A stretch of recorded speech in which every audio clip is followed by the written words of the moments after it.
This is the Plant Spirit Familiar.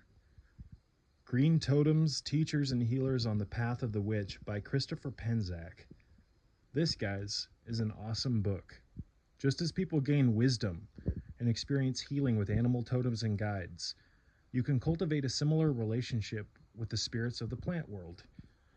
So this, guys, is a book that I recommend that everyone read if they're interested in cultivating non-ordinary bonds with plants.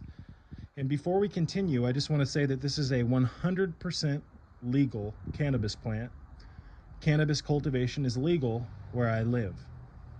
So this is an autoflower plant, and autoflowers are bred to get short and fat and produce quick yields.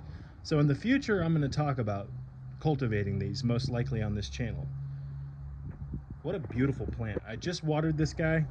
Unfortunately, it's I waited a little too long to water her, so you can see some discoloration on the leaves, but that'll bounce back really quickly.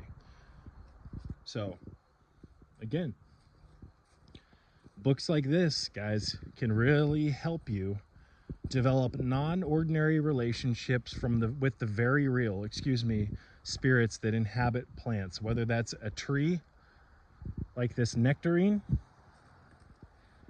whether that's plum, whether that's cannabis, whether that's dandelion, whether that's wormwood. All plants are living libraries that contain sentient entities, guys, elementals, angels, infernal spirits, etc. So I know that may sound kind of crazy because we grew up in a world where stuff like this only exists in video games, right? Magic only exists on the big screen, and you know, we live in this nihilistic headspace. So I would suggest reading this after you've read book 1 of the Carlos Castaneda series, The Teachings of Don Juan. This is an excellent grimoire and just catalog of information, both modern information and historical information on the use of plants, guys, in a magical context. People have been working with plant spirits for thousands of years. It is one of the fundamental pillars of real shamanism. Shamans are aware that plants are living, sentient entities that have feelings. They don't like to be cut down and eaten, contrary to all the vegan propaganda. We live in a world where we've been taught that plants are basically these inanimate objects for our viewing pleasure, when in fact, these are very real, very living, sentient entities that are aware of you when you stand next to them, when you touch them, when you talk to them, etc. And there's plenty of research to back up those claims, guys. We'll go over that in the future, but for now, I want to stay on point. This is a great book. Not only is it full of information and recipes, there's a formulary in here on potion crafting, etc., but there's also some really, really neat artwork. Let me show you guys. It's got kind of this semi-infernal style artwork, which I really like. So Christopher Penczak, I haven't read many of his books. I've read a couple of them, and I'm currently almost finished with the Plant Spirit Familiar, but I've read enough of it to know that this is something that everyone should read. Everybody should be gardening, at least in my opinion. Do you have depression? Do you have anxiety? Do you feel ungrounded? Well, start working with the dirt. Start working with the ground. Ground yourself. Start planting things. It is the most rewarding thing, guys, to watch plants grow that you're caring for. And it's especially rewarding if you can develop shamanic bonds with these plants. And I'm here to tell you that it's 100% possible, and books like this can really help you achieve that. But not to be repetitive, you read book 1 of the Carlos Castaneda series, The Teachings of Don Juan, and you read this after, or you read them together. The Teachings of Don Juan is one of my favorite books. It's my favorite book out of the Castaneda series. In my opinion, it was Don Juan at his most, it was his most raw state that he was in. He was I'm not going to go off on some rant about the Teachings of Don Juan. All I'm going to say is that that book is critical and works great alongside this book. So let me just show you. There's magical rituals.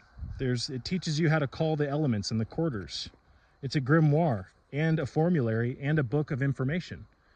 Look at this awesome artwork. It kind of reminds me in a sense of the artwork of Daniel Schulk. And Daniel Schulk is another green witchcraft, shamanic almost based author. That Daniel Schulk's work is the best in my opinion. But Daniel Schulk's work is very complicated, and it's hard to read.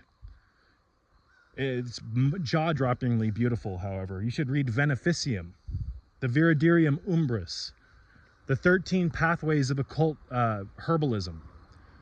Those are Daniel Schulk's works, but I suggest reading Daniel Schulk's material after you've read through these more basic books.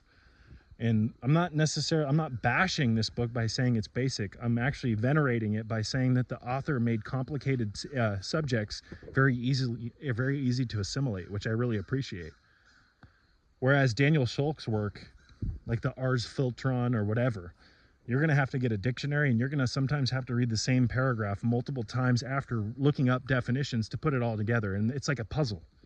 Whereas this is very easy to assimilate. Book 1 of the Castaneda series, The Teachings of Don Juan, is also relatively easy to read, but it's a more challenging read than this.